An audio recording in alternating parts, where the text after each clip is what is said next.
कुठल्याही वाक्याला किंवा अगदी खरं सांगायचं तर कुठल्याही शब्दाला काही अर्थ नसतो. तेव्हा का तुम्हाला धक्के दिल्याशिवाय जमत नाही का? काल सांगितलं जगात कोणी कोणाला कुठे कधी काही शिकवू शकत नाही. आज म्हणता कुठल्याही शब्दाला अर्थ नसतो, कुठल्याही वाक्याला अर्थ नसतो. तर त्याचं उत्तर ही वास्तविकता आहे. समजून घेऊ आपण. जगातल्या कुठल्याही वाक्याला अर्थ नसतो, कारण वाक्य शेवटी कोण म्हणतोय आणि कोणाला कुठे म्हणतोय याच्यावर ते अर्थ बदलतात. उदाहरण देतो म्हणजे लक्षात येईल.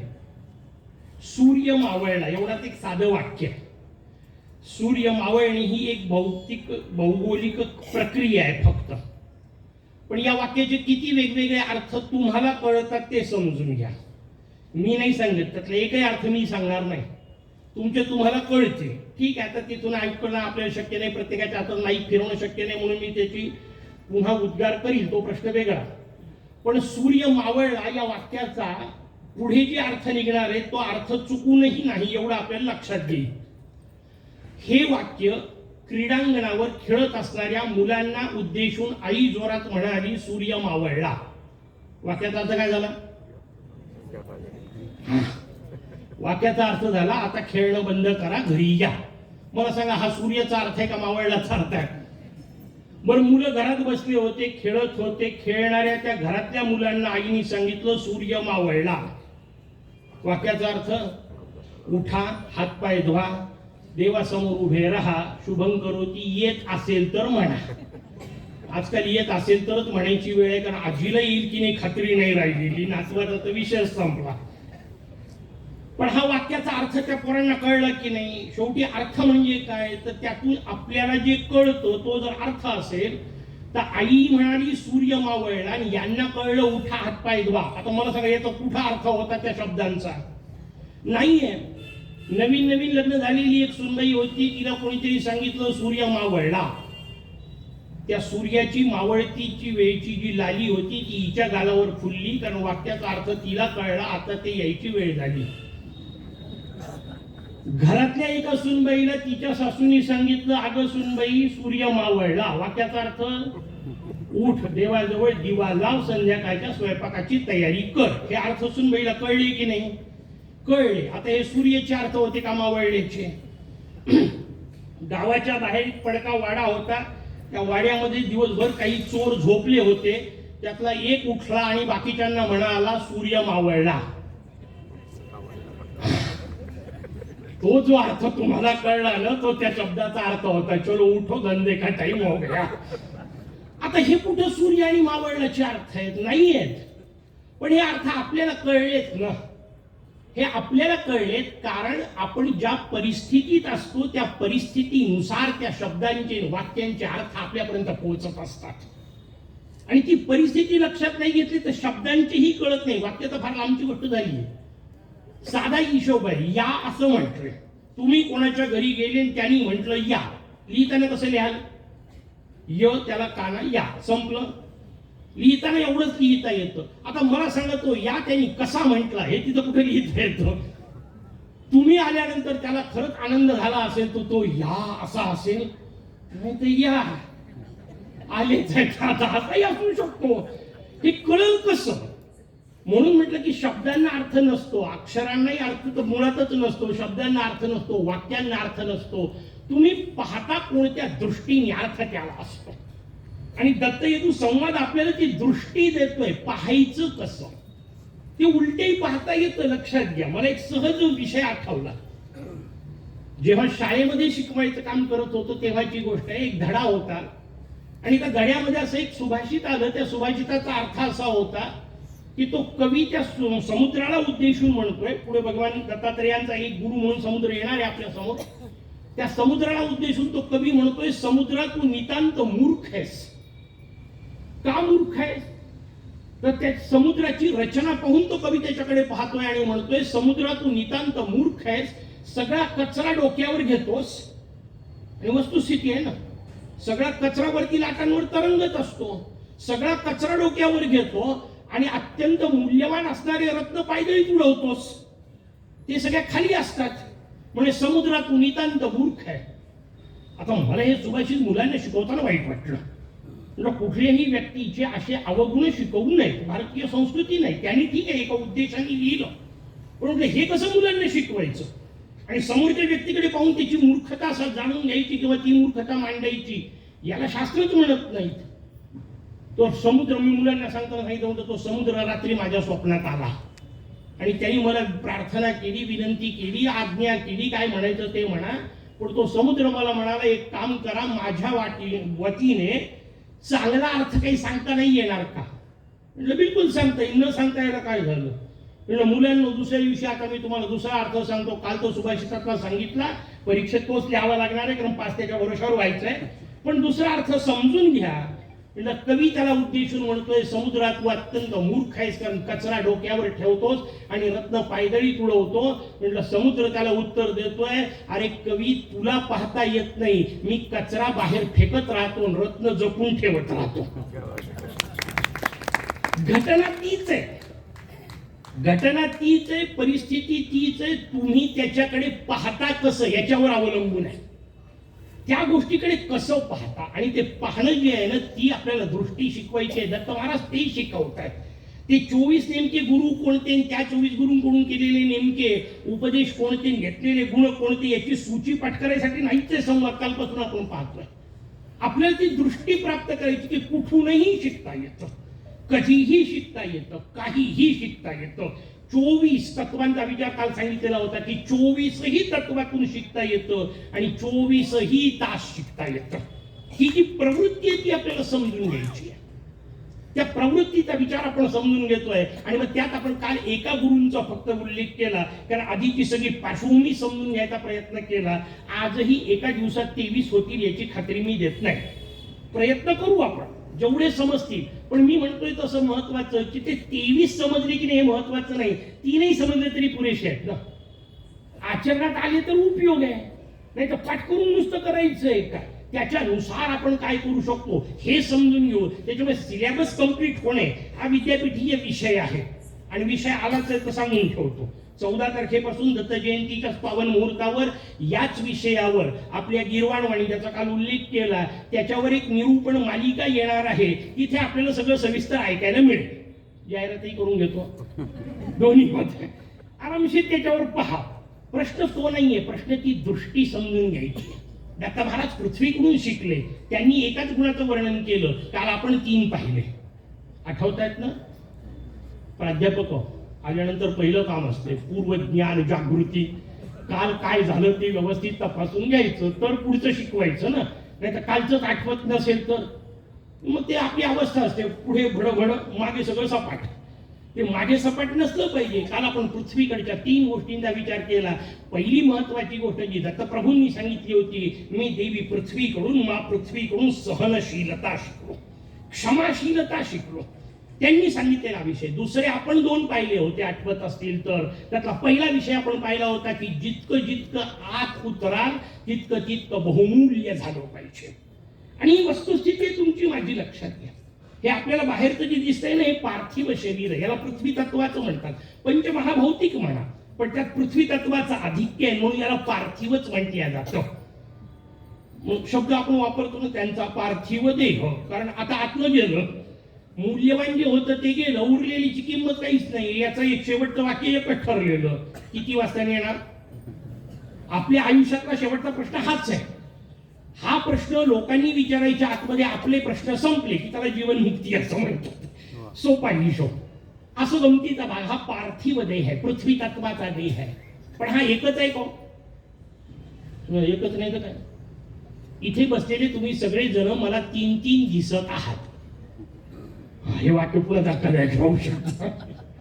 महाराज काय घेऊन आले, 3 कसे काय दिसत आहेत याचं उत्तर आहे नाही. आपण आहात 3.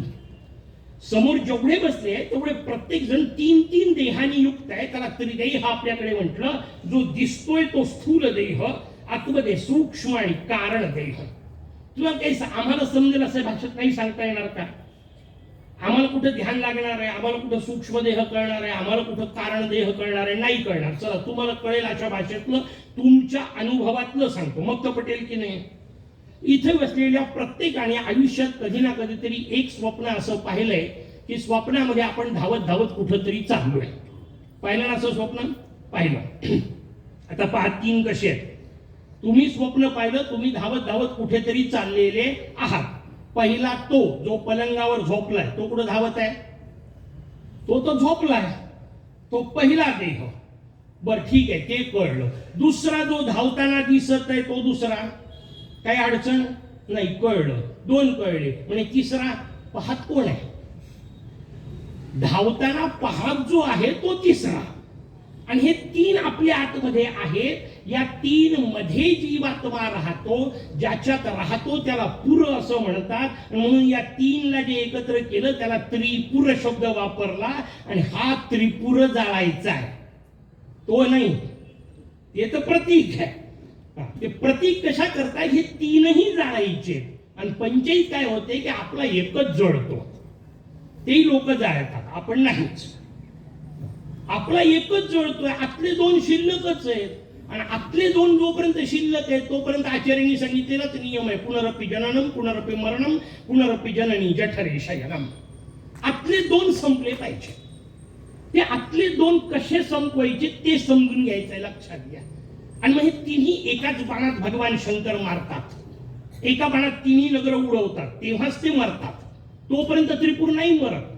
3ही नगर एका बाणात उडाले पाहिजे, याचा अर्थ एका रेषेत आले पाहिजे. कारण एक बाण त्याच वेळा उडवेल जेव्हा 3 गोष्टी एका रेषेत असतील. आणि ह्या 3ही गोष्टी एका रेषेत येतात म्हणजे काय? तर हे 3ही नश्वर आहेत हे समजून गेले, याला एका रेषेत आणलं असं म्हणतात. आणि हे 3ही नष्ट झाले पाहिजे, तेव्हाच मुक्तीचा मार्ग निर्माण होऊ शकतो. तो कोण करून देतात? काय मजेदार, प्रत्येक शब्दावर किती बोलत राहावं, किती विषयांवर बोलावं असा विषय आहे. तो निर्माण कोण करतात? भगवान शंकर. काय सुंदर शब्द आहे हो. शम शब्दाचा अर्थ आहे कल्याण. कर म्हणजे करणारा, जो शम म्हणजे कल्याण करतो तो शंकर. आणि कल्याण काय करतात? त्याचं उत्तर आहे अंतिम अवस्थेमध्ये मोक्षदायी मंत्र प्रदान करतात. आणि म्हणून त्यांना शंकर असं म्हणतात. आणि गंमत लक्षात आली का? शंकराचं मंदिर कधीही जमिनीच्या वर नसतं, टेकडीवर असेल, जमिनीच्या वर नसतं. बाकीच्या सगळ्या गाभाऱ्यातून 3 पायऱ्या का होईना खाली उतरून जावं लागतं, जुनं असेल तर. आजकाल लोक काही बसवतात, त्याच्याबद्दल नाही बोलत आहे. पण प्राचीन व्यवस्थित मंदिर असेल, शास्त्रशुद्ध असेल तर 3 पायऱ्या खाली उतरून जावं लागतं. तसं खाली उतरून गेली की मूल्यवान गोष्ट मिळणे, याला पृथ्वी तत्व म्हणतात. आणि दुसरा हिशोब आपण काल पाहिला.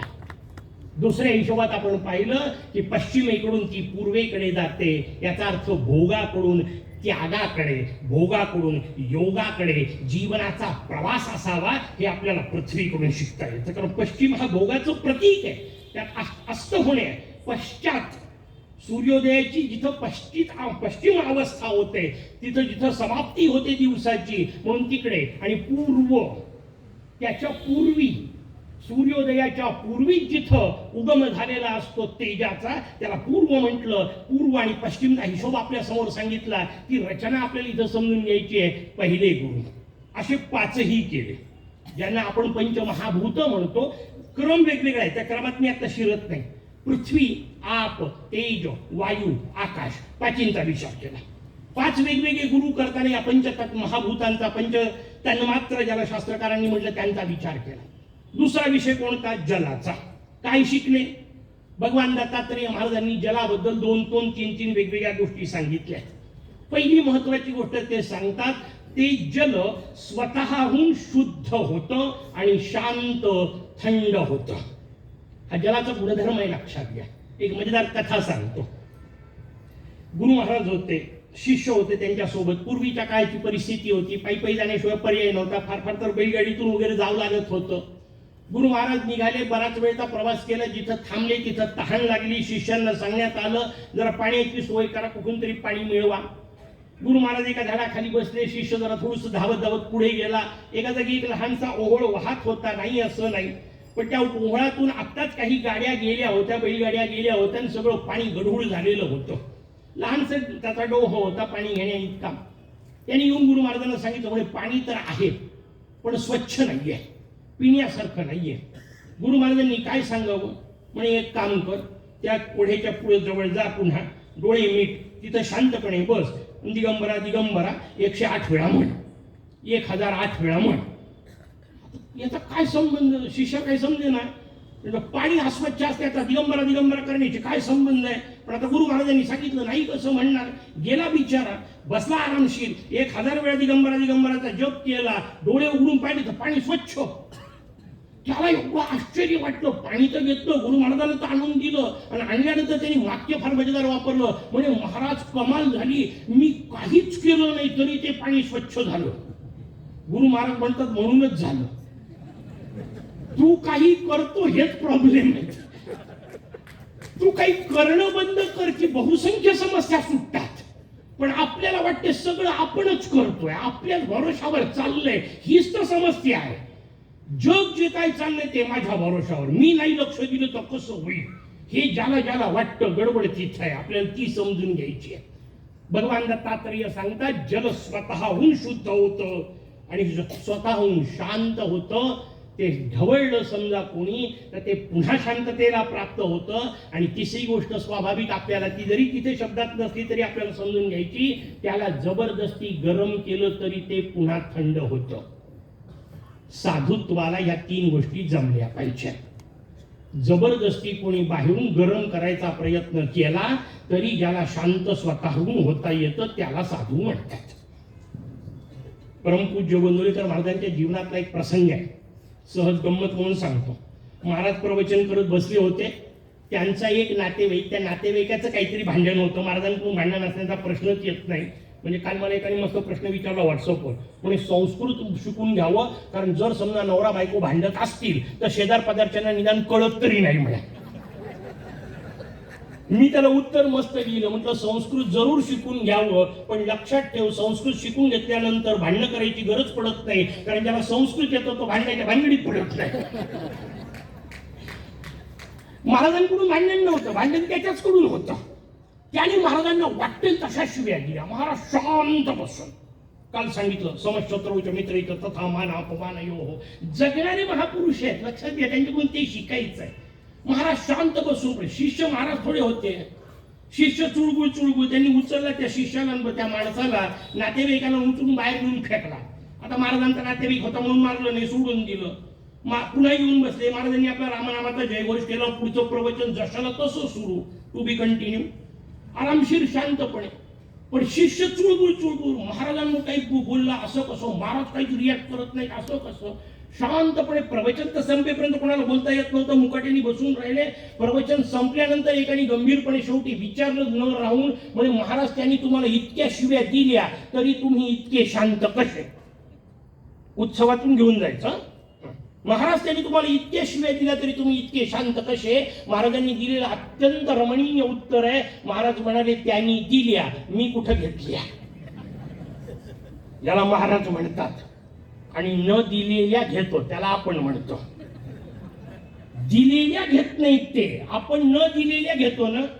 हो तुला असंच म्हणायचं होतं, तो म्हणतो अरे नव्हतं म्हणायचं. तो म्हणतो असं कसं, मी काय आज ओळखतो का?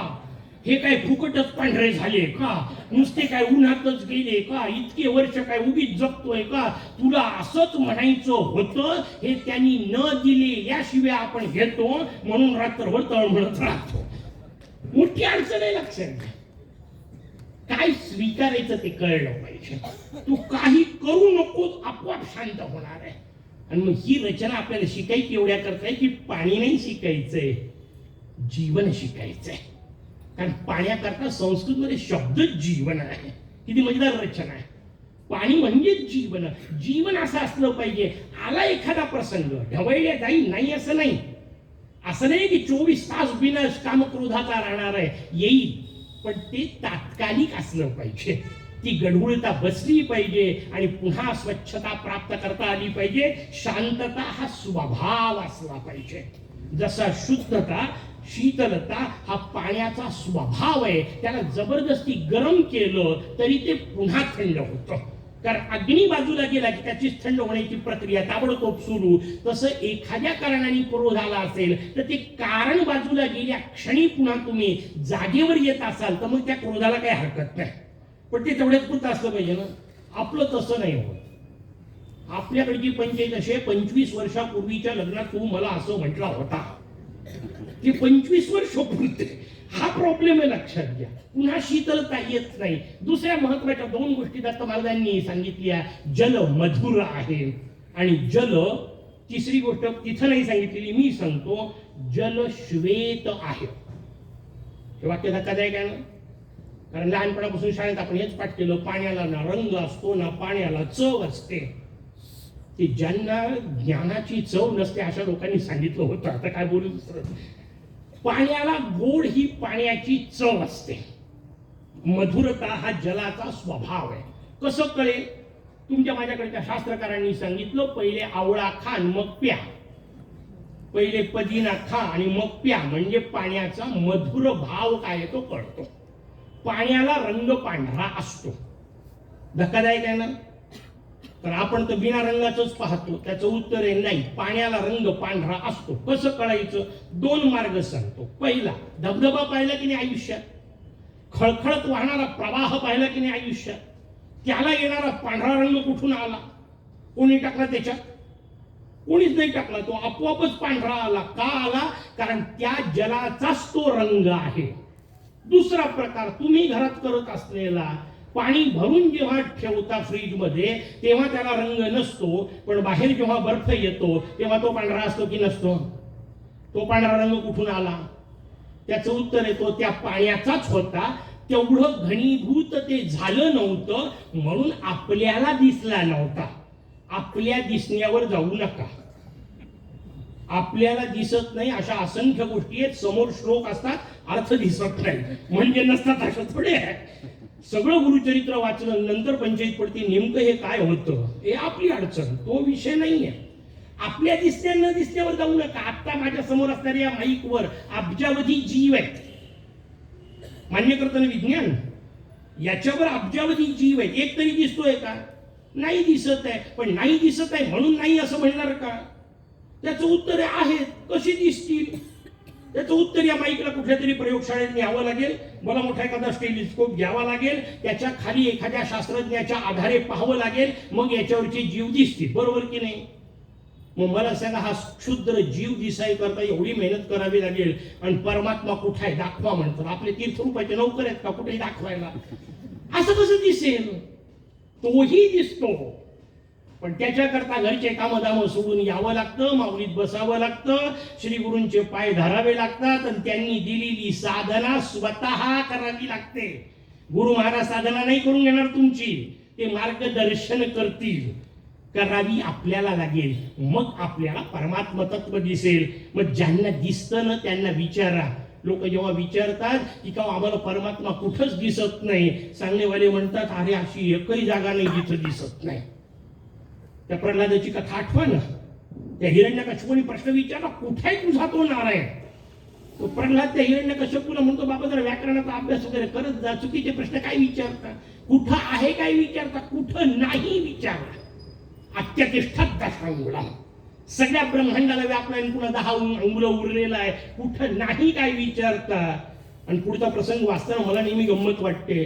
त्या हिरण्यकश्यपूने दणकून विचारलं, या खांब्यात आहे? वरती क्षीरसागरात शांतपणे निवास करणारे भगवान 1 मिनिट थरथरले असते. आता खांब्यातून निघावं लागते. भक्ताचा विश्वास आहे. प्रल्हाद म्हणतो, आहेच. अणू रेणूत भरलाय तर खांब्यातही आहे. नसायला काय झालं? हिरण्यकश्यपूने लाथ मारली, भगवान खांब्यातून निघाले. निघाले याचा अर्थ आतमध्ये होते की नव्हते?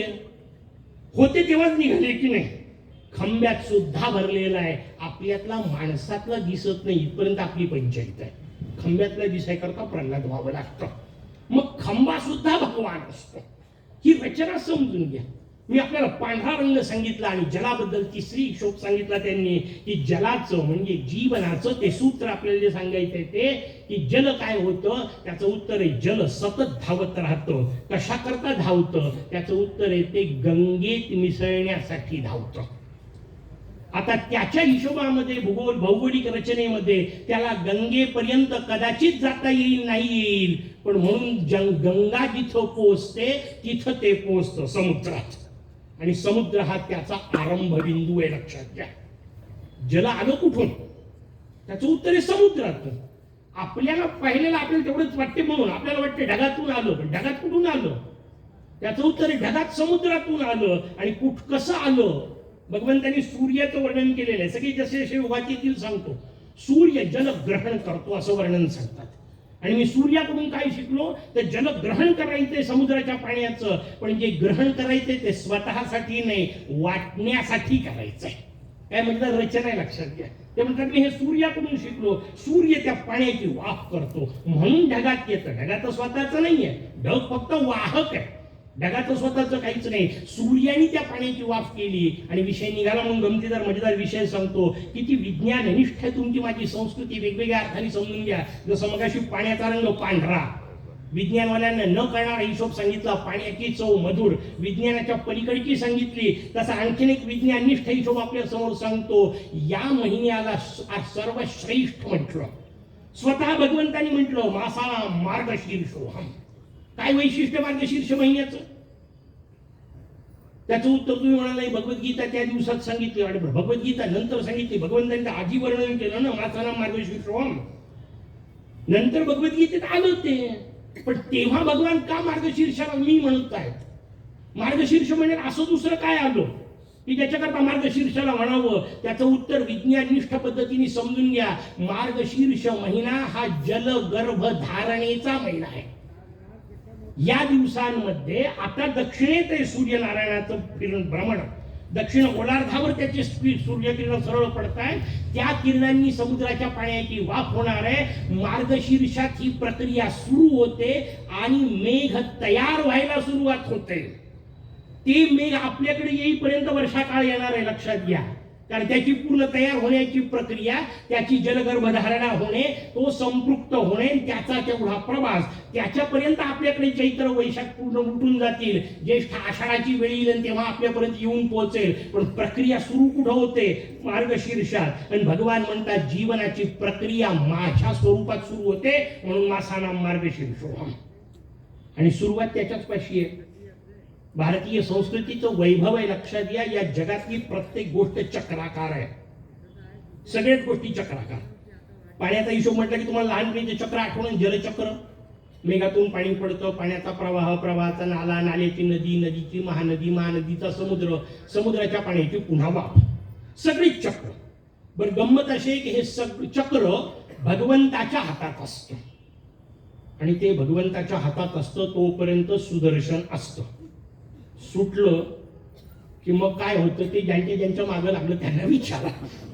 भगवंताच्या हातात आहे तोपर्यंत ते चक्र सुंदर आहे म्हणून सुदर्शन आहे. सुटलं की दूरदर्शन. दूर म्हणजे वाईट. तुम्हाला दूरदर्शन ऐकलं असं तसं आहे का, हरकत नाही, वाईटच आहे, लक्षात घ्या. भगवंताच्या हातात आहे तोपर्यंत त्याची गंमत आहे, तोपर्यंत ते सुंदर आहे, तोपर्यंत ते पाहण्यासारखं आहे. सुदर्शन आहे, सुटलं की भयानक आहे. भगवंताच्या हातातून नाही सुटलं पाहिजे, चक्र त्याच्याच हातात राहिलं पाहिजे. मग हे सगळे चक्र बाकीचे जाऊ द्या, तुमच्या माझ्या जीवनाच्या चक्राचा विचार करा. कसा आलो या देहापर्यंत? येऊन तर पोचलो या देहापर्यंत, आलो कुठून? शास्त्रकारांनी पूर्ण प्रक्रिया सांगितली. आता आपला विषय नाहीये, पण लक्षात घ्या. आत्मन हा आकाश हा संभूता. आत्मतत्वापासून आकाश निर्माण झालं. मग आकाशातून हे कर्पाची गुरु असल्यामुळे त्यांचं वर्णन आपण करू. त्या आकाशातून वायू तत्व तयार झालं, वायू तत्वातून तेज तत्व तयार झालं, तेज तत्वातून जल, जल तत्वातून पृथ्वी, त्या पृथ्वीवर 4 प्रकारचे देह, जारज, अंडज, उद्भिद, स्वेदज, जरायुज म्हणा, जारज म्हणा, त्या 4 प्रकारचे देह. आणि त्या 4 प्रकारच्या देहात हा आपला मानवी देह इथपर्यंत आला. प्रक्रिया अशीच आहे ना.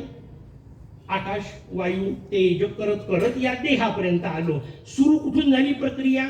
भगवंतापासून. तर आत्मन हा आकाश हा संभूता, परमात्म्यापासून प्रक्रिया सुरू झाली. वर्तुळ पूर्ण केव्हा होईल?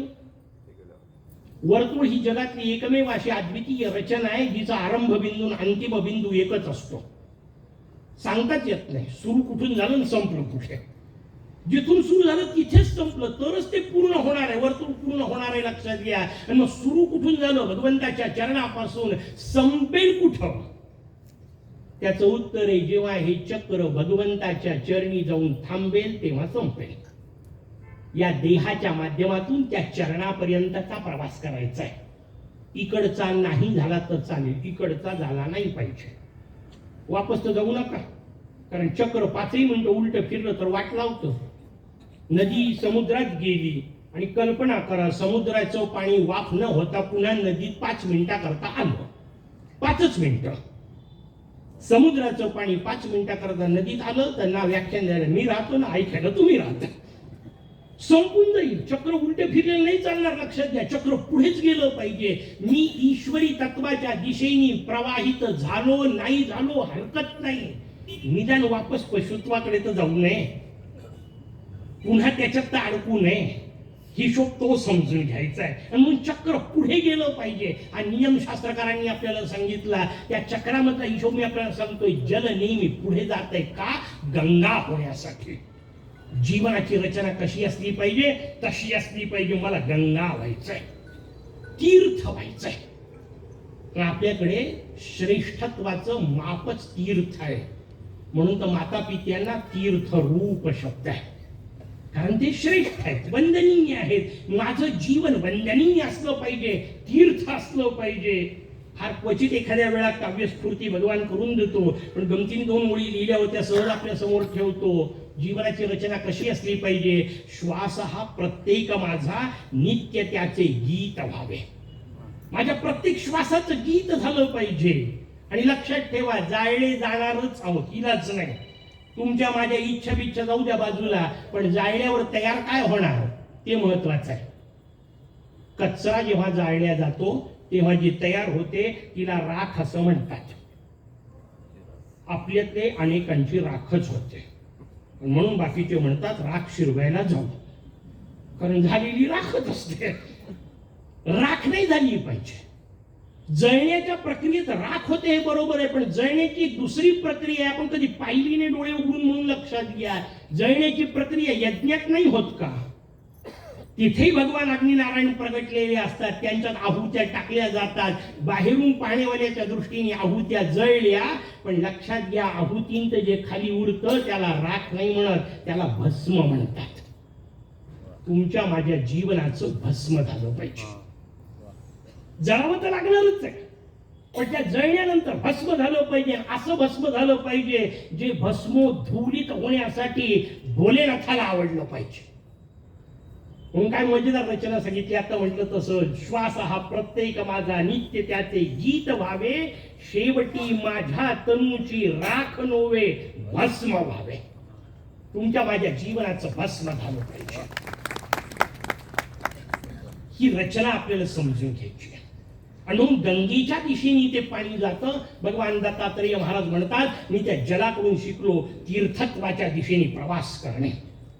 आता ही जेवढे 2-3 गोष्टी सांगितलेल्या आहेत त्या सांगितल्या. कालचं सूत्र आहे, नवीन काहीतरी आपण शिकलो पाहिजे. त्याचं उत्तर आहे, ते जर प्रवाहित नाही राहिलं तर ते सडतं, त्याचा दुर्गंध येतो, हे जीवनाला लागू पडतं. ज्यांचं जीवन सरकतच नसतं, पुढे जातच नसतं, गती वेगळा विषय प्रगती वेगळा विषय. जीवनात गती असो का नसो, प्रगती असली पाहिजे. आठवलं अथर्व शीर्ष? ज्यांनी ऐकलं असेल त्यांना उदाहरणही मस्त दिलं होतं ट्रेडमिलचं. त्या पट्ट्यावर लोक येतात, पायातली बुटं काढून ठेवतात, त्याच्यावर घालायची चप्पल घालतात, जोरा जोरात धावायला सुरुवात करतात. पहिल्यांदा श्वास फुलतो, मग घाम फुटतो, दम लागायची वेळ येते. थोड्या वेळानंतर पट्टा बंद करतात, खाली उतरतात. कुठं उतरले? जिथं चढले तिथंच उतरले.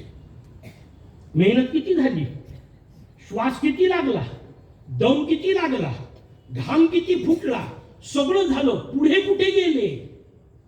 पुढे नाही गेले. मग अशा धावपळीचा काय उपयोग आहे? पण आपली धावपळ अशीच चालली आहे की नाही? दरवर्षी तेच सगळं करतोय. सकाळी उठतोय, चहापासून सुरुवात, रात्रीच्या दुधापर्यंत समाप्ती.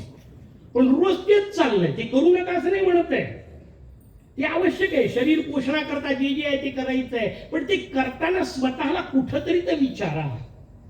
ज्या दिवशी स्वतःचा वाढदिवस म्हणून करत असाल त्या दिवशी स्वतःला शांतपणे विचारा, वाढलं काय? आयुष्यातलं 1-1 वर्ष तर कमीच झालं. आकडे कुठं मोजता किती झाले? आकडे मोजण्यात तुमचं काय कौतुक आहे? मी जन्माला आल्यानंतर पृथ्वीनी सूर्याच्या भोवती 55 फेऱ्या मारल्या, म्हणून माझं वय 55. मी काय केलं? फिरत तर पृथ्वी आहे, मी तर काहीच करत नाहीये. मधल्या काळात यमराजांनी अद्याप मला नेण्यासारखं समजलं नाही म्हणून आहो. त्याच्यात माझं काय कौतुक आहे? जन्माला आलो हे माझ्या हातात नव्हतं, जाणंही माझ्या हातात नाहीये. दोन्ही गोष्टी नाहीयेत, लक्षात घ्या. आणि गंमत हीच आहे, या दोन गोष्टी भगवंताच्या हातात आहेत म्हणूनच लोक भगवंताला मानतायत. या दोन गोष्टी ज्या दिवशी माणसाच्या हातात येतील मंदिर गायब. पण हे बरं आहे, हे होणारच नाहीये, काळजी नाही. त्याच्यामुळे दोन्ही गोष्टी भगवंताच्या हातात आहे. जन्मही आपल्या हातात नाही, मृत्यूही आपल्या हातात नाही. अब्जावधी रुपयाचे खर्च करून सुद्धा काहींना होतच नाहीत लेकरं, ते होतच नाहीत. कारण जन्म आपल्या हातात नाहीये आणि मृत्यूही आपल्या हातात नाही. गमतीदार उदाहरण आठवलं म्हणून सांगतो. मुंबईची गोष्ट होती. 5व्या मजल्याहून एका बाईने आत्महत्या करण्यासाठी उडी मारली. तिला मारायचं होतं की नाही? मराई करता उडी मारली. फुटपाथवरून जाणारा विनाकारण मेला. त्याला नव्हतं मारायचं, हे वरून पडली त्याच्यावर काय होणार आहे त्याचं? ही वाचली. मरण आपल्या हातात नाही. त्या जाणाऱ्याची इच्छा नव्हती, त्याचं आलं आणि हिची इच्छा असून आलं नाही. जगणं मरण दोन्ही आपल्या हातात नाही. त्याच्यामुळे ते भगवंताच्या हातात आहे. मग त्याच्या शांतपणे चालू द्यावं हा हिशोब मी आपल्याला सांगितला. तसं जीवनामध्ये नुसती गती असून उपयोग नाही, प्रगती असली पाहिजे. पाणी नुसतंच जर वाहत राहिलं तर गड्ड्यात पडून संपून जाईल. पाणी गंगेच्या दिशेने गेलो पाहिजे. जीवन तसं असलं पाहिजे. जलाकडून शिकले. पृथ्वी झाली, आप, तेज, तिसरा विषय सांगितला. तेजाकडून शिकलो, अग्नीकडून शिकलो. काय शिकलो? वेगवेगळ्या गोष्टी सांगत आहेत, सगळ्या होणारही नाही. आणि आपल्याला ज्या वेगळ्या समजून घ्यायच्या त्याही होणार नाही, पण आपण प्रयत्न करू. अग्नीकडून काय काय शिकले? पहिली महत्वाची गोष्ट अग्नीकडून ते म्हणत आहेत, मी शुद्धता शिकलो. अग्नी परम शुद्ध आहे, त्यात काहीही टाका त्याच्यावर परिणाम होत नाही. त्याने अप्रतिमातला अप्रतिम नैवेद्याचा सगळा स्वयंपाक केला म्हणून अग्नी पवित्र झाला असं होत नाही. आणि त्यांनी प्रेत जाळलं म्हणून त्याच्यावर वाईटाचा प्रभाव येत नाही. दोन्ही पवित्रच आहेत. स्मशानातला असला तरी तो अग्नी पवित्रच आहे. दुसरी गोष्ट, तो अग्नी ज्या ज्या गोष्टीला स्पर्श करतो त्याचा आकार धारण करतो. लाकूड जर वेडवाकडे असेल आणि ते जर पेटवलं तर आपल्याला ते पेटलेला अग्नी तसा वेडावाकड्या आकारात दिसतो. तो अग्नीचा आकार नसतो, त्या परिस्थितीनुसार घेतलेलं सोंग असतं. म्हणून तो मुद्दाम सोंग शब्द वापरतो की तो त्याच्यानुसार तेवढ्या पुरता नटलाय. स्वतःचा आकार नाहीये त्याचा, लक्षात घ्या. अग्नी नितांत पवित्र आहे हे अग्नीकडून शिकले. अग्नी नितांत अलिप्त आहे या सगळ्या गोष्टींपासून. जे काय आलं ते सगळं घेऊन मोकळं करतो, कशाचाही अवघेर नाही. आणि ते कशाचाही अवघेर नाही हेच अग्नीकडून शिकायचंय. म्हणजे काय? जीवनात शिकायचंय म्हणजे काय? आपल्याकडे एक फार सुंदर पद्धत आहे ते शिकण्याकरता. त्याचं उत्तर आहे प्रसाद घेणे. प्रसाद कसा घ्यायचा? डोळे मिटून. प्रसादाचा नियम काय? डोळे मिटून घ्यायचं. घेता की नाही? घेता आपोआप होतंय, मुद्दाम करावंही लागत नाही.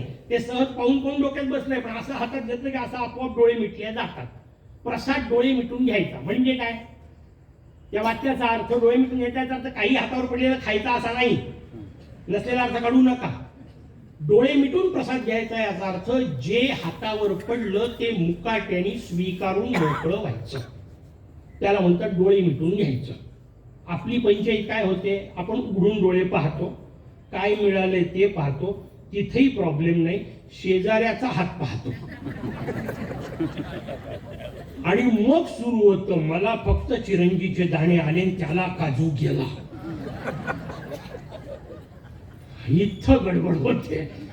मग फणफण. हे फक्त प्रसादच नाही, आयुष्यातलं सगळं.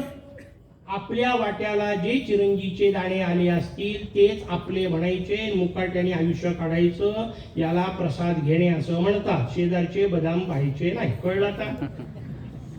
ज्याने ज्याला जसा लागला तसा अर्थ लावा पुढचा. शेजारचे जे बदाम पाहून तुम्ही नाही सुखी होऊ शकत. त्याच्या घरात एवढी मोठी गाडी कशी? दोनच उपाय, तू घे, प्रयत्न स्वतःचे वाढव, नाही तर मुकाट्याने त्याच्या गाडीचं कौतुक कर. पण आपल्याला त्याच्या गाडीचं कौतुकही करणं होत नाही, आपल्याला तशी घेणंही होत नाही. मग फक्त बीपीचे एमजी वाढतात, दुसरं काहीच होऊ शकत नाही. आणि हे आपण स्वतःला लावून घेतलेलं आहे. तन बीपी झालेला माझा एक मित्र होता. तो मला म्हणाला माझी खूप चिडचिड होते कारण मला बीपी आहे. म्हटलं नाही, मूर्खासारखं वाक्य वापरतोय. तुझी चिडचिड खूप आहे म्हणून तुला बीपी आहे. बीपी आहे म्हणून चिडचिड नाही होत आहे. पहिली चिडचिड होती, नंतर बीपी आलं. कचकच कचकच. आणि साधी गोष्ट आहे, कोणतेही काम करताना लक्षात घ्या, माता भगिनींना सहज अनुभव येईल. तेच काम आनंदाने कराल त्यावेळी त्याचे जे परिणाम असतात ते इतके वेगळे असतात की त्याचा आपण मोजमाप नाही करू शकत. म्हणून घरात तेच डबे असतात, घरात तेच मसाले असतात, सगळे पदार्थ तेच असतात, भांडे तेच असतात, करणारी तीच असते. पण प्रसाद म्हणून ज्या दिवशी करते ती चव पुन्हा येत नाही. ही वस्तुस्थिती आहे की नाही? कुठून आली चव? पदार्थ जर सगळे तेच होते तर आज चव कुठून आली? त्याचं उत्तर आहे, आज माझा परमात्मा माझ्या हातचा प्रसाद घेणार आहे या भावनेतून चव आली आहे. आणि चिरायला सांगण्यापासून माझ्याच मागे जाऊन देते ते कचकच कचकच कर्म कराल तर तो आनंद देऊच शकत नाही. माझे विद्यार्थी मला काही वेळा म्हणतात, सर म्हणे आज आम्हाला खूप कंटाळा आला होता, एवढं बोर होत होतं म्हणे, 5 पिरियड झाले त्याच्यानंतर पुन्हा तुमचा पिरियड येऊन बसतो, एवढे सगळे झालं, कंटाळा येऊन गेलाय. पण आम्ही कंटाळलो, तुम्ही का नाही कंटाळत? म्हणजे त्याचं कारण आहे की तुम्ही आनंद करता करत नाही. मी शिकवणं आनंद म्हणून समजतो. तुम्हाला समजेल न समजेला तुमचा विषय, मला शिकवण्यात आनंद येतो. तुम्ही ते काम आनंद म्हणून करायला शिका, मग आपोआप बाकीच्यांना येतो. आणि आनंद ही गोष्ट देता येत नसते, ती पसरवता येते. तुम्ही असावं लागतं तर बाकीच्यांना देता येईल. हा कचकच करत मला बाकीच्यांना सुखी करायचं असं नसते होत. तुम्ही पहिले व्हा, बाकीच्यांना आपोआप पोहोचेल. हा नियम आहे शास्त्रकारांनी सांगितलेला. असं वेगळा विषय, अग्नीचा विषय त्यांनी सांगितला, जे येऊन पोहोचेल ते स्वीकारायचं. आपल्याला जीवनातून ती रचना कळली पाहिजे. जे मिळालं ते प्राप्त ही पर्याप्त है, महामंत्र आहे. याचा अर्थ बाकीचे प्रयत्न करू नका असं नाही म्हणत आहे, प्रयत्न जरूर करा, पण जे मिळालंय ते भगवंताची कृपा आहे आणि भगवंताला आपल्यापेक्षा अधिक कळतो. एवढा तरी जर विश्वास ठेवायला की नाही. पण आपण हा विश्वास रोज तोडतो. आपल्या मनातल्या मनात हा विश्वास रोज तोडतो. किंवा काय सांगता? त्याचं उत्तर आहे न समजा, सहज समजण्यासारखं आहे. रोज भगवंताच्या समोर जाऊन उभे राहता, हात जोडता आणि मला हे दे असं म्हणता की नाही म्हणत? म्हणता. जे काय पाहिजे असेल ते, जे काय मागत असाल ते मागता की नाही मागत? मला सांगा, मला हे दे या वाक्याचा अर्थ हे मला पाहिजे आहे हे तुला कळत नाही असा होतो की नाही? मग सर्वज्ञ कुठं उरला? आणि मग भगवान जर सर्वज्ञ आहे तर मला काय पाहिजे हे माझ्या आधी त्याला माहिती आहे. आणि लक्षात घ्या, भगवंताची कृपा, मी जन्माला येण्याच्या क्षणी त्यांनी मातेला दुग्ध निर्माण केलं होतं.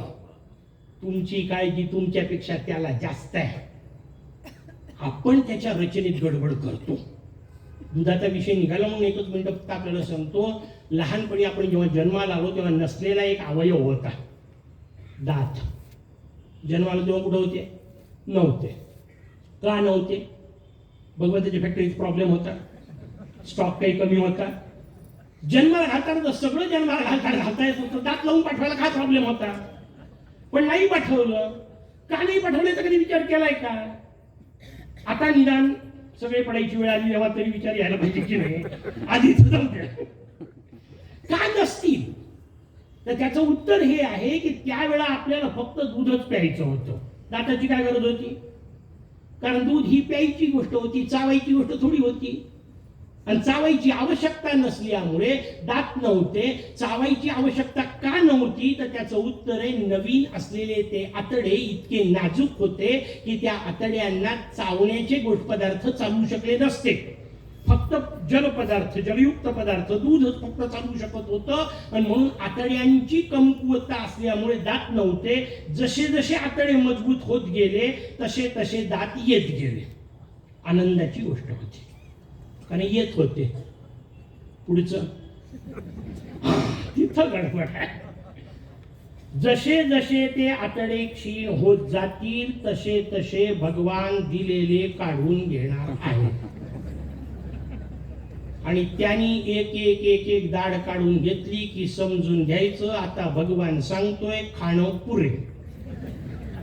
आजपर्यंत खूप खाल्लं, आतापर्यंत पोटातला अग्नी, दत्त महाराज अग्नीचे वेगवेगळे हिशोब सांगताय, तो सर्व व्यापी आहे. म्हणजे कुठे आहे? 4 प्रकारच्या अग्नीचं वर्णन केलं. उदररज, आकरज, दिव्य, भौमज, वेगवेगळे प्रकार आहेत. सोडून त्याच्यावर आता मला बोलायचं नाहीये. पोटातला अग्नी क्षीण झालाय, आता त्याची ताकद संपली आहे. त्याच्यामुळे आता खाणं कमी कर, दुग्ध, प्राशन, हलकं अन्न घ्यायला सुरुवात कर. हा नाही ऐकत. दुसरे दात आणि मग कडाड कडकडीत आतमध्ये फडफड. दुसरं काय? वयानुसार कमी झालं पाहिजे, पण होत नाही. हो, नागपुरात घडलेला प्रसंग तुम्हाला सहज गमतीने सांगतो. आमच्या एका मित्राची आजी दवाखान्यात भरते, पोखरला, हार्टचं ऑपरेशन. बाईचं वय वर्ष 84. म्हातारीची सून आली बिचारी हळूहळू. आता ही 84 लढते 60ला आली असेल ना. तीच बिचारी काठी टेकवत आली. हे 84ची म्हातारी तिला काय सांगते, बाकी सगळं ठीक आहे, इथली रूम वगैरे चांगली आहे, स्वच्छता वगैरे काही प्रॉब्लेम नाही, पण जेवायला काही व्यवस्थित देत नाही. तू एक काम कर, उद्या चांगले मुळ्याचे थालपीठ करून आण. मी आपला बाहेर पडलो. मित्र मला म्हणाला काय झालं? म्हटलं म्हातारी एक तर मरत नाही, मिली तर मुक्त तर कधीच वाटत. पुढच्या जन्मी मुळ्याच्या शेतात जन्माला गेला. 84व्या वर्षी हार्टचं ऑपरेशन करायला ओपन हार्ट सर्जरी करता आणलेली मुळ्याचे थालपीठ खायची इच्छा जर शिल्लक राहणार असेल तर आयुष्य सुटेल कधी? कुठंतरी तर कमी करता आलं पाहिजे, काही तर कमी करता आलं पाहिजे. तेवढ्या करता आपल्याकडे व्रतांचे 2 नियम सांगितले. पुढे येणारे ते वेगवेगळे विषय पण आला तो उगाच म्हणून सांगून येतो. भगवंतांनी सगळे अवयव 2 दिले. डोळे 2, कान 2, नाकपुड्या 2, किडन्या 2, हात 2, पाय 2, बाकी सगळे अवयव 2-2.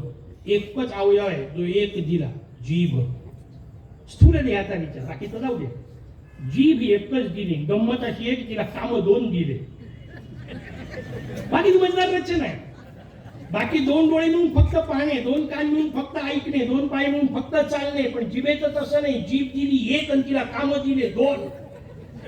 एक इनपुट आणि एक आउटपुट. आजच्या भाषेत सांगायचं, खाणे हा एक विषय तिचा, बोलणे हा दुसरा विषय. दोन्ही विषय. आणि व्रतामध्ये नियम सांगितला. चतुर्थी करा की एकादशी. मला चतुर्थी स्वाभाविक मोरयाचा विषय म्हणून पहिले आठवली. तुम्ही जे उपवास करत असाल ते गुरुपौर्णिमेचा कराल ना, त्या दिवशी लक्षात ठेवा. उपवास करायचा म्हणजे काय, तर त्याचं उत्तर आहे हा जो 2.5 इंचाचा तुकडा आहे त्याचा वापर करायचा नाही. दोन्ही बंद, इनपुटही बंद. काही खायचं नाही, व्रताचा पहिला नियम. काही बोलायचं नाही, व्रताचा दुसरा नियम, मौनम. याचा अर्थ काय? इनपुट आउटपुट बंद. आता इनपुट आउटपुट शब्द वापरतो, पुढचा शब्द वापरून घेतो म्हणजे तुम्हाला पटकन कळेल. कॉम्प्युटराइज भाषेत सांगितलं की आजकाल पोरांना पटकन कळतं. म्हणजे इनपुट बंद, आउटपुट बंद. त्यांनी काय होते म्हणे, म्हणजे याला फॉर्मॅट व्हायला वेळ मिळतो. चतुर्थी हे फॉर्मॅट करण्याची प्रक्रिया आहे. कधीतरी बस शांत. आपलं इतकं आउटपुट, इतकं इनपुट चाललंय की लोक बोलता बोलता खातात आणि खाता खाता बोलतात. नाही करायला पाहिजे. जीभ नियंत्रण. आणि मला सांगा, 2.5 इंचाचा तुकडा जिंकता येत नसेल तर बाकीचं काय जिंकता येणार आहे? बोलणं जिंकता येत नाही, सगळं करता येत आहे. बरं, गंमतही अशी आहे की बाकी सगळे अवयव ढिले पडतात. हो, कारण त्याच्यात हाड आहेत. पाय जातात, हात जातात, काम करण्याची ताकद जाते, कंबर जाते, जीभ नाही थांबत, अखंड चालू. एका वृद्धाश्रमाच्या कार्यक्रमात एका आयोजकांनी दणकून वाक्य वापरलं. म्हणे काय आजकाल परिस्थिती इतकी वाईट आली आहे. कुठेतरी व्हॉट्सअपवर वाचलेलं असतं, दणकून वापरतात. माझा काम बोलल्यानंतर होतं.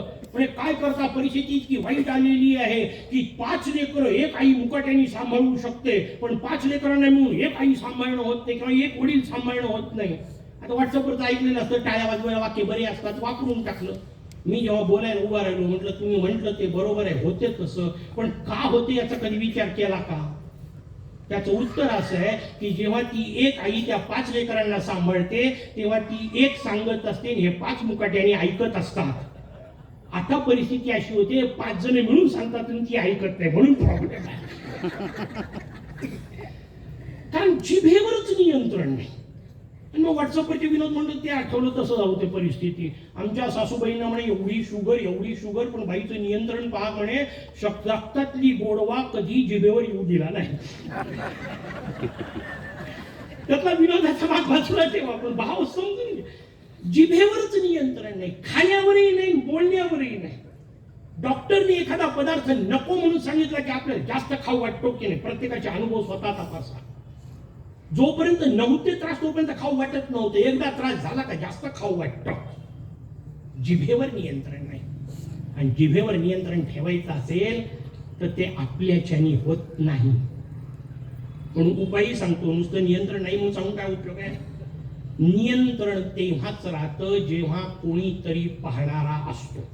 तुम्ही चांगले केव्हा वागता, नियम आहे लक्षात घ्या. आता मी जे तुमच्या समोर बसलोय 1.5 तास जो काय बोलतोय त्याच्यावर ताबडतोब ठरवू नका. क्या बात आहे महाराज, काय शांत, काय व्यवस्थित, खरा कसा आहे. ते मी नसताना सौभाग्यवतीला विचार. ते म्हणते तुम्हाला काय लागते, 1.5 तास असतात, 24 तास मला कसे आहे. अर्थात आहे असं नाहीये, अर्थ समजून घे. पण मी खरा कसा आहे, तो खरा कसा याचं उत्तर आहे जेव्हा मी एकटा असतो. म्हणून शास्त्रकारांनी नियम सांगितला, साधू एकांती पाहावा.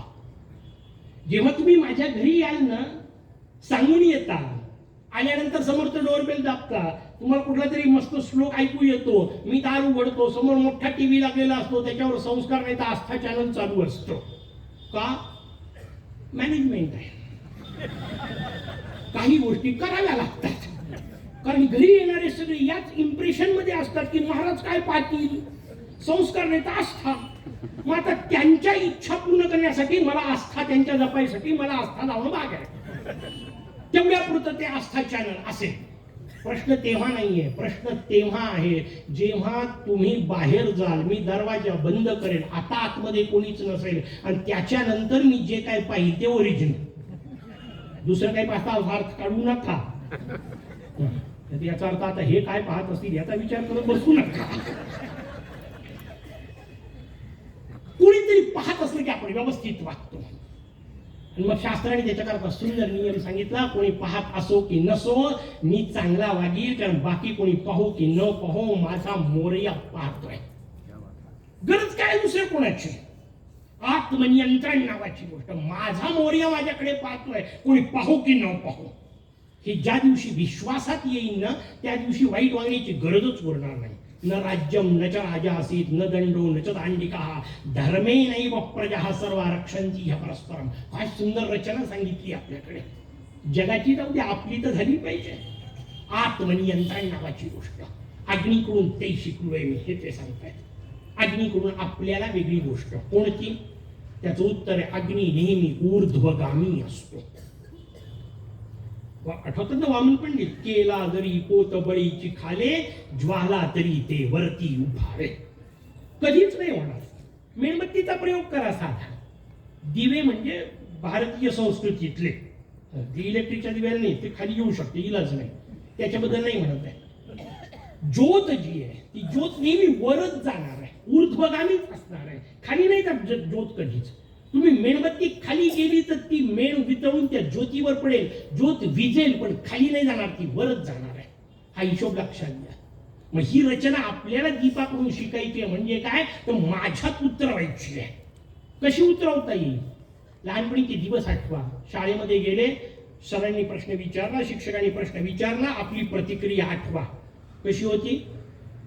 उभे राहत होते, हात वर, बोट वर, हात वर, पौच्यावर, सर सर सर. का, उत्तर येत होतं म्हणून हात वर जात होता, बोट वर जात होतं, अख्खा माणूस वर चालला होता, कारण ऊर्ध्वम गच्छन्ति सत्त्वस्ताः. सरांनी प्रश्न विचारला, आपल्याला उत्तर येत नव्हतं. आता प्रतिक्रिया पहा. पहिले डोळे खाली, मग मान खाली, मग खांदे खाली, शेवटी हात खाली. का, अधो गच्छन्ति तामसः. भगवद्गीता आपल्याला सांगते, अरे अज्ञान खालीच नेत, ज्ञानच वर नेत असतं. ज्योत शब्दाचा अर्थ तो आहे, अग्नी शब्दाचा अर्थ तो आहे. अग्नी वर नेतो म्हणजे काय, ज्ञान तुम्हाला ऊर्ध्वगामी करत असतं. अग्नीकडून ते शिकायचंय, आकाशातून सर्व व्यापित्व शिकले. आकाश तत्वाकडून ते म्हणतात सर्व व्यापित्व, ते कशातच अडकत नाही. आपण म्हणतो घरातलं आणि बाहेरचं, आकाश ना घरातलं असतं ना बाहेरचं असतं. शास्त्रीय शब्द वापरायचे तर ते ना मठाकाश असतं ना घटाकाश असतं, ते आकाश असतं. तेवढ्या पुरता मध्ये घट येतो म्हणून त्याला घटामधलं आकाश म्हटलं. घट फुटल्यानंतर ते कुठं गेलं, उत्तरे कुठंच नाही, जिथं होतं तिथंच होतं. तसं सर्व व्यापी असलेलं आकाश तत्व, ते मी सर्व व्यापित्व शिकलो पाहिजे. सर्वत्र माझे ज्ञानाचे कवाड उघडे असले पाहिजे. व्यापकता माझ्या ठिकाणी असली पाहिजे. आलेलं मळभ थोडा वेळ पुरता असेल ते बाजूला होईल आणि नंतरची शुभ्रता, शुद्धता, निर्मलता हा आकाशाचा गुण माहीत त्यांच्याकडून शिकलो. आकाशाचा विषय सांगितला, पंचमहाभूत सांगितले. किंवा आता 5 झाले, उरलेले सगळे होणार नाही मी तुम्हाला आधीपासून सांगतो. शक्यच नाहीये, कारण समजून घेताच येणार नाहीये आपल्याला. आणखीन एक 5ची गंमत सांगतो की जी आपल्या कामाची आहे, त्याचा विचार करू. 5 गोष्टी सांगितल्या गुरुतत्व स्वरूपात. कोणकोणत्या? एक गोष्ट आपण समजून घेऊ. पहिला सांगितलं जो हरीनं सांगितला. क्रम नाहीये तसा, क्रम मागे पुढे, ते क्रम जाऊ दे, आपल्याला जे समजून घ्यायचं ते समजून घेऊ. हरिणाला गुरु केलं. बरं, गंमत अशी की यांच्याकडून जे शिकले ना त्याच्यात यांच्या चालत असलेल्या साध्या प्रक्रियेतून शिकले, त्याच्या बाबतीतल्या विनाशातून शिकलेत. ते फार मजेदार आहे.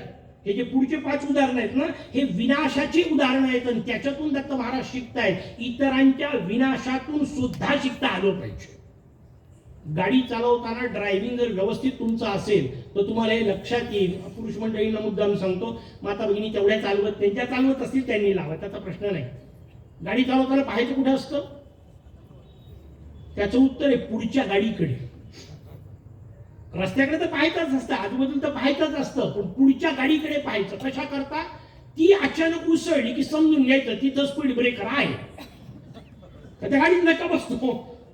आणि मग नंतर तुम्हाला बसायचं नसेल तर त्याच्या आतमध्ये आपण ब्रेक मारायचा असतो. याला शिक्षण प्रक्रिया असं म्हणतात. दुसऱ्याला लागलेले धक्के पाहून आपण मुकाट्याने शिकणे. त्याच्याकडे मराठीत म्हण आली, पुढच्याला ठेच मागचा शहाणा.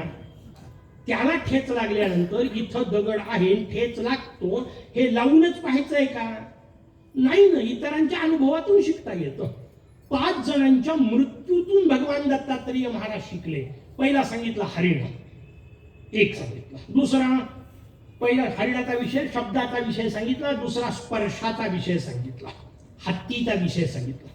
तिसरा शब्द स्पर्श रूप, पतंगाचा विषय सांगितला, पतंगाला गुरु केलं. रस, मासोळीला गुरु केलं. शब्द स्पर्श रूप रस गंध, भुंग्याला गुरु केलं. 5 घेऊ.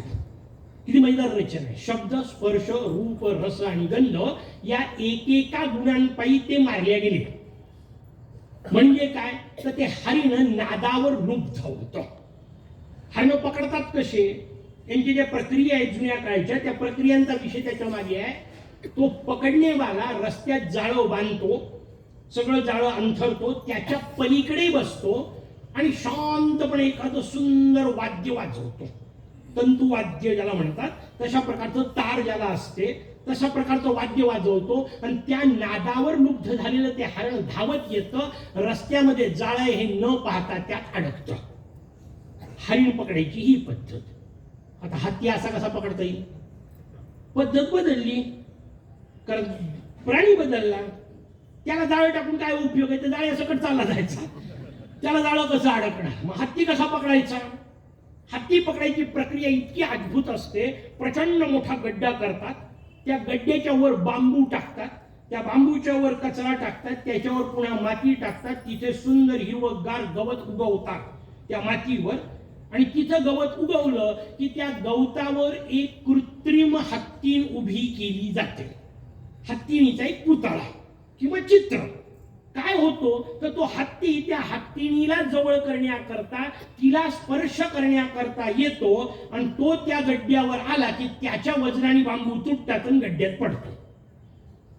नको तिथल्या स्पर्शाच्या मागे लागून ती गड्ड्यात जात. एक एक तत्व समजून घ्यायचं आहे. किती मजेदार रचना आहे, लक्षात घ्या. पहिला हिशोब सांगितला, शब्दाच्या माध्यमातून नष्ट होतो. शब्द ऐकतो आणि शब्दाच्या मागे लागतो आणि म्हणून नष्ट होतो. पण सगळे शब्द नष्ट करतात कोण? नाही ना. मग काय ऐकायचं ते कळलं पाहिजे. ऐकणं वाईट नाहीये, काय ऐकायचं ते कळलं पाहिजे. अडचण आपली मोठी पंचायत आहे. आमच्या वर्गातली गंमत तुम्हाला सांगतो सर, आपल्याला हे कळत नाही, विवेक नाही, हीच फक्त पंचायत आहे. वर्गामध्ये मौखिक परीक्षा होती. मौखिक परीक्षेला मी जेव्हा गेलो तेव्हा विद्यार्थिनी एक मला म्हणाली, सर म्हणे काल तुम्ही सांगितलेले ते सगळे शोभायचे तर आम्ही रात्रभर पाठ केले होते. पाठ सकाळी इथे येईपर्यंत पाठ होते, तुम्ही दिसले की विसरता. तुम्ही दिसले की घाबरूनच विसरतो. म्हटलं मी खातो का? शुद्ध शाकाहारी जीव तुम्हाला खाणार आहे का? पण नाही, ती भीतीने घाबरून विसरतात. सर काय करणार आहे, लक्षातच राहत नाही. मी म्हटलं जाऊ द्या, आता नाहीतरी लक्षातच राहत नाही तर मौखिक परीक्षा घेणार काय, जर नाहीच आहे पाठ तर. पण मी त्यांना एक वेगळा प्रकार सांगितला. म्हटलं बसा, तुम्हाला लक्षात राहत नाही असं नाहीये, प्रचंड स्मरणशक्ती तुमच्या जवळ आहे. मुली म्हणाल्या काही सांगता, कशाची स्मरणशक्ती, आम्हाला खरंच आठवत नाही. म्हटलं नाही, प्रचंड स्मरणशक्ती तुमच्या जवळ आहे. म्हणजे काय? म्हणजे एक काम करू, वर्गात इकडचा अर्धा गट करू, इकडचा अर्धा गट करू आणि गाण्याच्या भेंड्या सुरू करू. म्हणजे आजचा पिरियड सोडून घ्या, उद्याच्या पिरियड पर्यंत एकही पार्टी हरत नाही. बरोबर? याचा अर्थ प्रचंड स्मरणशक्ती आहे की नाही? आहे. मग अडचण कुठे आहे? पाठ काय करायचं याची अक्कल नाहीये, नको ते पाठ करतोय. त्या विद्यार्थिनीचं उदाहरण गंमत म्हणून दिलं, स्वतःला लावून घ्या. आपणही करतोय नको ते पाठ. इथं बसलेल्या सगळ्यांना एक गाणं पाठ झालंय, गाडीवाला आया. कृती करा, नेऊन टाकायची. गाणं कशाला पाठ पाहिजे, पण आहे की नाही आणि त्याच्या तालावर गुणगुणता की नाही, स्वतःला विचारा. इकडे तिकडे पाहू नका. आता मला सांग, गाडीवाला आया घरचे कचरा निकाले का पाठ करायचं का नाही का? आता मला सांगा, जर हे पाठ असेल तर करुणा त्रिपदी पाठ होईल कशी?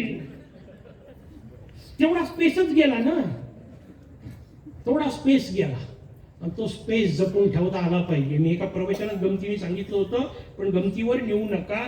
म्हणजे दत्त महाराज जर समजा आजच्या काळात असते तर त्यांनी एक 25वा गुरु केला असता. तेव्हा 24 सांगितले, आता 25वा गुरु केला असता. कोणता माहिती आहे? जो खिशात आहे, मोबाईल. हा 25वा गुरु आहे. काय शिकायचं ते कळलं पाहिजे, ते महत्वाचं आहे. काय शिकायचं त्याच्याकडून? मला ते यंत्र अत्यंत आवडतं. ज्याने कोणी तयार केला तो आधुनिक महर्षी, कारण त्यांनी त्याच्यात एक अद्भुत बटन निर्माण केलंय. त्या बटनाचं नाव आहे डिलीट. ग्रेट. ज्याच्या कोणाच्या डोक्यातून ते निघालं असेल, ग्रेट. काही एखादा चुकीचा फोटो आला, डिलीट. चुकीचा व्हिडिओ आला, डिलीट. चुकीचा ऑडिओ आला, डिलीट.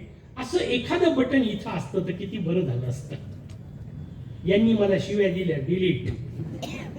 ते मला रागावले, डिलीट. हा मला वाईट म्हटला, डिलीट. यांनी माझे दोष काढले, डिलीट.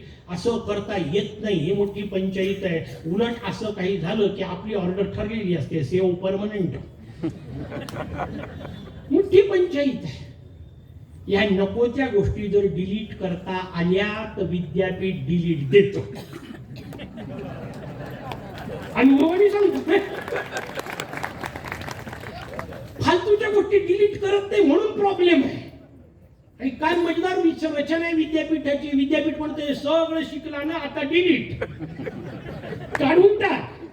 कारण हे नाही कामाचं, जे शिकल्यानंतर उपयोगात येईल ते महत्वाचं. कारण हे तर विद्या नव्हती, ही अविद्या होती शास्त्राच्या हिशोबात. विद्या कोणती? सा विद्या या विमुक्त आहे. मुक्त करते ती विद्या. ही कोणती विद्या? पण आपण हीच गोळा करतो. हरकत नाही, तीही करा. पहिला सांगितला शब्दांनी नष्ट होणारा हरिण, दुसरा सांगितला स्पर्शाने नष्ट होणारा हत्ती. तो त्याच्या पायी अडकतो. प्रचंड ताकद असू नये, स्पर्शासक्ती पायी अडकतो. दुसरा हिशोब सांगितला. तिसरा शब्द स्पर्श रूप पतंग.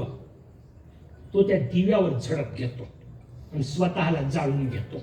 रूपाची आसक्ती. रूप शब्दाचा अर्थ दिसणे. कशावर पाहता रूप? हाताकडे कोण नाही म्हणत. एखाद्याचा हात पाहून म्हणता का हा रूपवान आहे? एखाद्याच्या हाताकडे पाहून एखाद्या स्त्रीच्या म्हणता का ही रूपवती आहे? नाही. कुठे पाहून म्हणता? एवढाच विषय. आणि हे भगवंताचं वैभव आहे. प्रत्येक मॉडेल वेगळं. इथं बसलेले एकही दुसऱ्यासारखा दिसत नाही. जगात जन्माला आजपर्यंत आले ते इथून पुढे येतील ते एकही दुसऱ्यासारखा असणार नाही. ही भगवंताची रचना आहे म्हणून त्याला भगवान म्हणतात. आणि दरवर्षी आपण त्याच्या मूर्ती एकाच साच्यातून काढतो म्हणून आपण माणसं आहोत. तर आपल्याला वेगळं करताच येत नाही. भगवंतानी रूपाचा विचार आपल्या समोर, रूप म्हणजे काय, दिसणे, आकर्षणाचा विषय. पण हा आकर्षणाचा विषय करताना कुठेतरी शांतपणे असलं पाहिजे. पाहण्यात काही वाईट नाही, हा पाहण्यात वाईट नाही. तर एक विषय फार अजब सांगतो, म्हणजे जे अगदी एखाद्या वेळा पाहत असतील त्यांना थोडं बरं वाटावं म्हणून. भगवान शंकरांचा उल्लेख आहे. समुद्रमंथन कथेचा उल्लेख काल आपण बोलता बोलता केला. समुद्रमंथनामध्ये अमृत निघालं, देवता पिऊन मोकळ्या झाल्या, यांना बोलावलंच नाही. हे सुरुवातीला बोलावले होते विष प्याय करता, पण ते मोठा मजेदार आहे. दैत्य दारू पिऊन मोकळे झाले, अमृत मिळेपर्यंत देव मेहनत करत राहिले आणि इतरांना अमृत मिळावं म्हणून जे स्वतः विष पिऊन मोकळे होतात त्यांना महादेव म्हणतात. महादेवत्वाचा विषय आला. अमृताच्या वेळा आले नाही, पण अमृत जेव्हा निघालं तेव्हा दैत्यांनी कलश पळवला. आपल्याला कथा नाही सांगायची, कथेचा पुढचा विषय आला. भगवान मोहिनी वेशात नटले असं वर्णन आहे. मोहिनी वेशात दैत्य भुलले.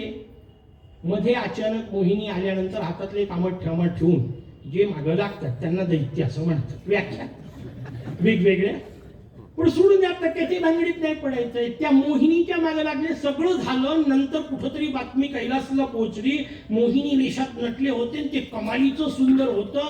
यांनी बोलावून घेतलं, म्हणे नाही अमृत मिळालं तर जाऊ दे, निदान ती मोहिनी तर दाखवा काय होती. भगवान विष्णू म्हणतात, अहो कशाला भानगडीत पडतात, ते दैत्यांपुरतं होतं, तुमच्याकडून भानगडीत पडायचं आहे, तुमच्या समोर काय कशाला करायचंय. पण लक्षात घ्या, खूप मागं लागले. आणि आजच्या काळात शब्द वापरू का, ऑन स्पेशल डिमांड शो. भगवान विष्णू मोहिनी वेशात 1 मिनिटाकरता नटले असं वर्णन आहे. आणि योगीराज राजेश्वर परम अनुग्रही वैराग्य मूर्ती भगवान शंकर मांडीवरची पार्वती खाली ठेवून त्यांच्या मागे धावले. मी प्रवचन सांगताना गमतीने सांगत असतो, एखाद्या वेळा आपण मागे वळून पाहिलं तर कोणतं बिघडते पहा असं नाही. पण त्यात पुढचा हिशोब लक्षात घ्या, ते मोहिनी जरी रूप असलं तरी किती वेळ राहणार आहे, ते काही काळापुरतच होतं. हा भाव त्यातला समजून घ्या. तसं कमालीचं सौंदर्य असलं तरी किती वेळ, 25 वर्ष, 30 वर्ष, 40 वर्ष, तोपर्यंत भले गाणे म्हणा. महाविद्यालयातल्या विषयात मी गमतीने ते गाणे मुलांकरता सांगत असतो. म्हटलं 25-30 वर्षापर्यंत भले गाणं म्हणाल, तेरे चेहरे से नजर नहीं हटती. पण 40 नंतर गाणं बदलाल की नाही, तेरे चेहरे पे नजर नहीं रुकती. नाही सौंदर्य टिकणार आहे. म्हणजे टिकणार नाही त्याच्या मागे का लागायचं हे शिकून घ्यायचं. ते बाकीचं सगळं तुम्ही बाजूला ठेवा. जे टिकणारच नाही त्याच्या जर मागे लागाल तर आनंद टिकाऊ कसा मिळेल. कारण ते स्वतःच अशाश्वत आहे, ते तुम्हाला शाश्वत आनंद देऊ शकत नाही. होतं तेव्हा दिलं नाही असा नाही त्याचा अर्थ. जेव्हा तारुण्य होतं तेव्हा त्या तारुण्याचे आनंद मिळाले, पण आता तारुण्य टिकत नाही. मग ते आनंद उपयोगाचे नाही. पकडायचा असा आहे की जो शेवटच्या श्वासापर्यंत सोबत राहील आणि शेवटच्या श्वासानंतर सोबत जाईल.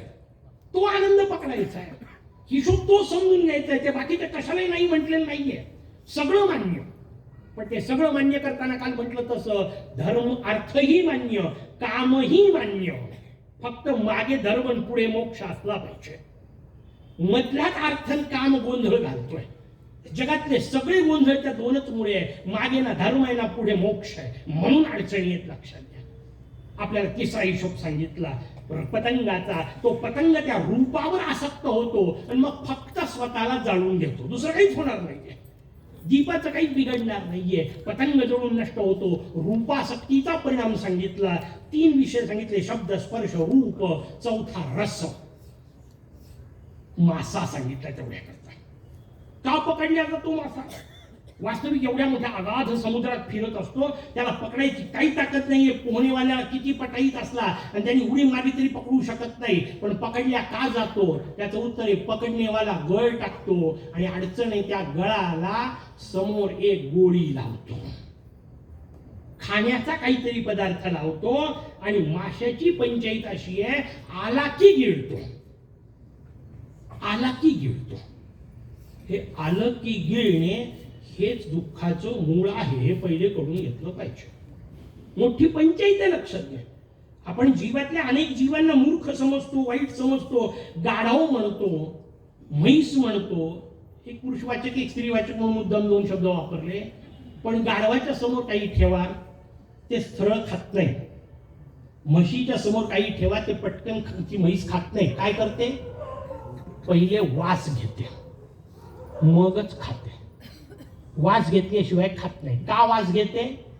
त्याचं उत्तर आहे, समोर ठेवलेली वस्तू खाण्याच्या योग्य आहे की नाही याचा विचार करते आणि मग खाते. याचा विचार करतं आणि मग खातं. मला सांगा, एवढा विचार करून जे खातं ते जर गाढव असेल, मग काही जे खात राहतात त्यांना काय म्हणायचं? अनेकांच्या बाबतीत मला प्रश्न पडतो, घरी जाऊन चेक करून घ्या, अनेकांच्या पोटावर यूज मी गेलेलं आहे असं वाटावं असं खात राहतात. काही खातात, केव्हाही खातात, कुठेही खातात. मरती नाही तर होईल काय दुसरं? साधा हिशोब आहे आपल्याकडे, अन्न शोधी. पहिला हिशोब सांगितला. आपण पहिल्या गोष्टीवर नापास होतोय, लक्षात घ्या. आणि आपल्याकडे जेवढे नियम सांगितले, किती हे विषय व्यापक करण्यासारखे आहेत, जेवढे विषय आपल्याकडे सांगितले तेवढे आपल्याकडच्या स्थानाचा विचार करत, वातावरणाचा विचार करत सांगितले. म्हणून भारतीय संस्था सांगते, पहिले गोड खा, जेवणाच्या शेवटी आंबट ताक प्या. आयुर्वेद नेमकं उलट करता की नाही? कुठे गेल्यावर पहिले आंबट खाता, स्टार्टर, पाणीपुरी, मंचुरियन, सगळं आंबट, आणि शेवटी स्वीट डिश. वाट नाही लागत, होईल काय दुसरं? मग येताना जेरोसी घेऊनच यावं लागतं, तर जगू शकत नाही. इतकं चुकीचं नाहीये. आहार फार महत्वाचा आहे. दिसेल ते खाल्लं. त्या राहू केतूची कथा आठवा, समुद्र मंथरातली. सगळे देव बसले, सूर्य बसलाय, चंद्र बसलाय. तो स्वरभानू नावाचा राक्षस धावत आला, मध्येच बसला, हात पुढे केला, जसं पडलं पटकन चाटलं. हे दोघे ओरडले, आमचा नाहीये. का? कारण आता हातावर पडलं की चाटलं, ही भारतीय पद्धती नाहीये. सगळं वाढू द्यायचं. सगळं वाढलं की नाही खात्री करून घ्यायची. शेवटी गोविंद झालं पाहिजे. त्यानंतर पाणी फिरवायचं, नैवेद्य दाखवायचा, वदनी कवळ घेता म्हणायचं, मग घास घ्यायचा. पडलं हातावर की चाटला, हा काय प्रकार आहे? पण आजकाल असंच आलंय की नाही, डिश घेऊन जिकडे तिकडे फिरायचं, जे जे भेटलं ते चाटून पाहायचं, तेवढं जाऊ द्या. हातात डिश घेतात आणि एकमेकीला बफेलो असं म्हणतात.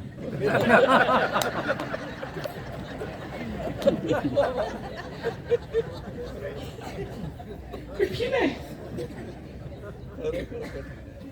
तुमची रसना जिंकता आली नाही की तुम्ही संपले. मगाचाच म्हणा, मासोळी त्याचं प्रतीक आहे, लक्षात घ्या. तो मासा समुद्रामध्ये शांतपणे विहार करणारा, कोणाच्याही हाती लागण्याची शक्यता असलेला तो मासा मारला जातो. का? कारण त्याला त्या रसनेची आसक्ती निर्माण होते आणि रसनेत अडकला की संपतो. हा नियम कोणालाही लागू आहे. आणि नुसता संपत नाही, तडफडून तडफडून संपतो. जीवन संपणारच आहे, पण काल म्हटलं तसं तडफडून तडफडून नाही, प्रसन्नपणे, आनंदपणे, शांतपणे सोडून देता आलं पाहिजे. आणि लक्षात घ्या, सोडता आलं पाहिजे. मोठी पंचायत असते. आपण तोडतोय, दुःख कशामुळे आहे? झाडाकडे पहा, वृक्षाकडे पहा. झाडाचं पान तोडलं ना तर पानालाही पाणी येतं, झाडालाही पाणी येतं. दोन्ही रडतात ना. पाणी येतं या अर्थात, वाटेचा अर्थ, झाडही रडतंय, पानही रडतंय, कारण आपण तोडलंय. पण तुम्ही कधीतरी शांतपणे पाहिलं का? शिशिर ऋतूमध्ये ते स्वतः झाड सगळे पानं सोडून देतं. बरं, ज्या वेळा ते पानं सोडतं त्यावेळा ना पानाला पाणी असतं ना झाडाला पाणी असतं. का? कारण तुम्ही पान तोडलेलं असतं, त्यांनी पान सोडलेलं असतं. आपली पंचायत आहे. यमराज आपल्याला जबरदस्ती तोडणार आहेत म्हणून दुःख आहे.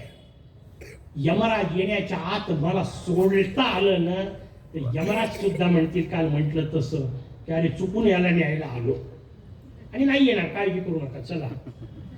यमराजाची भीती वाटते, अनेकांना सांगून टाकतो. आपल्या करता नाही येते, या पेंडॉलच्या आणि हे जिथपर्यंत ऐकू जाते त्याच्या बाहेरच्या लोकांकरता, त्यांच्यासाठी यमराज. आपल्याला विमान येणार, माझा मोर्य काय गरीब आहे. पण ते विमान यायचं असेल तर मला तुकोबा व्हावं लागेल. तेव्हा वैकुंठवासी येतील, फुकट थोडे येतील. त्यांनी न्यायला यावं असं माझं जीवन असलं पाहिजे. मी गमतीने सांगत असतो, इथं जर आयुष्यभर वेडावाकडा जगला, रडत रडत राहिला आणि सतत भांडत राहिला तर स्वर्गात गॅरंटीनी जात नाही. कारण भगवंताचा स्वर्ग म्युन्सिपाल्टीची कचरापेटी नाही काही गोळा करायला. आणखीन चांगल्या शब्दात सांगू का, घरी गेल्यानंतर ज्याला बायको आनंदाने दार उघडत नाही त्याला अप्सरा कशाला एंटरटेन करतील. मग माऊली मोठ्या सुंदर शब्दात म्हणते, जयाचे आही कही धड नाही, तयाचे परत्र पुसशी काही. ज्याला इथं धड जगता आलं नाही, घरातल्या 4 लोकांशी व्यवस्थित वागता आलं नाही, त्यांना नकोसा झाला अशी जर अवस्था असेल तर कुठं स्वर्गात जागा मिळणार आहे. स्वर्ग अशांसाठी नाहीये, लक्षात घ्या. पण अशी अवस्था असली पाहिजे, स्वानंदनाथ स्वतः उतरले पाहिजे.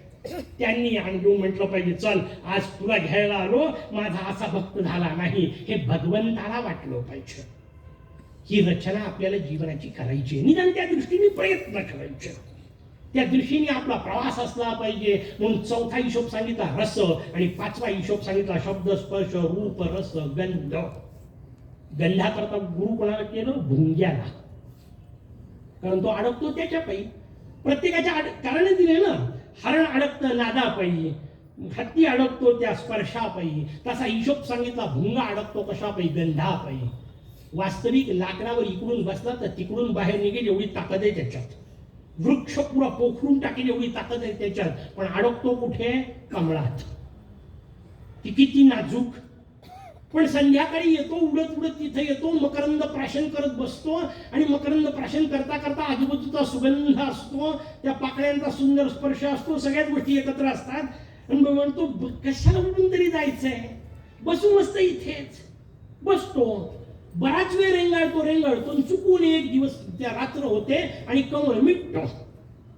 मग त्याच्या डोक्यात विचार चालूच असतो. सुभाषितकारांनी त्याच्यावर सुभाषित, रात्रीर्गमिष्यति भविष्यति सुप्रभातम भास्वान उदेष्यति हसिष्यति पंकज श्रीहि इत्थम विचिन्त्य कोशगते द्विरेफे हा हंत हंत नलिनी गजमुज्जहार. मोठी पंचायत निर्माण होते. तो त्या गंधात अडकतो. प्रचंड ताकद असून सुद्धा गंधात अडकणारा भुंगा आपल्या डोक्यात इथून पुढे गेला तर उत्सव सफल झाला. कारण माझं काम आहे हे भुंगे टाकणे. हा भुंगा कमळातला नाही पाहायचा, इथं डोक्यात असला पाहिजे, अरे आपण इथं असेच अडकलेलो आहे. स्वतःच तयार केले या कमळात, आजूबाजूला सगळं बरं चाललंय, बायको चांगली, पोरग चांगलं, मायबाप चांगले, घरचे नातेवाईक चांगले, म्हटलं का सुटतच नाही. ते तुकोबारायांनी नाही म्हटलंय का? बायको प्रचंड कजाग होती, त्याच्यावर सुद्धा काय दृष्टी असते, गुरुतत्व कुठूनही शिका. प्रचंड भांडखोर बायको होती, भगवंता पांडुरंगासमोर जाऊन तुकोबा म्हणत होते, बरे झाले देवा कजाग बाहिलं. ती भांडकुदळे हे बरं आहे म्हणून ते इकडे येतो, चांगली असती तर तिकडेच नसतो राहिलो का. याला गुरु कृपा म्हणतात, याला दृष्टी म्हणतात. वाईटाला ही चांगलं पाहता आलं पाहिजे. आपण चांगल्याला वाईट पाहतोय, अडचण तिथे. दृष्टी ती समजून घ्यायची. आजूबाजूला असलेलं कमळ, त्या कमळात असलेला भुंगा स्वतःहून स्वतःला अडकवून घेतो आणि नंतर संपतो. मला सांगा, या 5 एक एक गोष्ट अडकवते. आपल्याजवळ 5 आहेत. आपलं काय याचा विचार करणे, याला उत्सव असं म्हणतात. किंवा 10च गुरु झाले, उरलेले मग अशी सांगितलं तसे 2 मार्ग. एक, मालिका जेव्हा गिरवाणवाणीवर येईल तेव्हा आरामशीर आस्वाद घ्या, नाही तर काल सांगितलं तसं पुढच्या वर्षी पुन्हा बोलवा. उरलेले आपण पुढच्या वर्षी घेऊ. तोपर्यंत ही दृष्टी घेऊन इथे जाऊ, ही दृष्टी आपल्या जीवनात अखंड राहावी अशी गुरुचरणी प्रार्थना करून थांबू. जय गजानन.